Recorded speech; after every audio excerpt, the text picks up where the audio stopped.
Hello and welcome to Zimbabwean Media.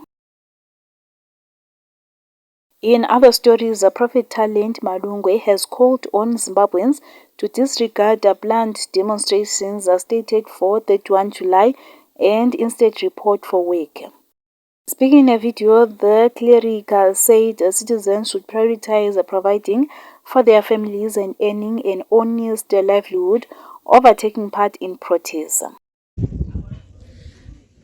Musi wa 30 na 31 usafarisa muri inoda kuchengetwa uchida kumacha uchida kufadzani kana ani angachida kukufurira musi wekutsvaka mari rendi inenge yakudiwa vana vanhu vakurarama saka hakuna zvekuswera uchipinda murodhi uchiprotesta leaders are chosen by God. Saka siyai vatongi baba Mnangagwa saka zvekuprotesta aiwa unosungwa nemapurisa muri kasara ichifa even mukadzi anobva asara achitokechwa iwe uri kujere wasungirwa nyaya yeviolence. For more stories, please do like and subscribe.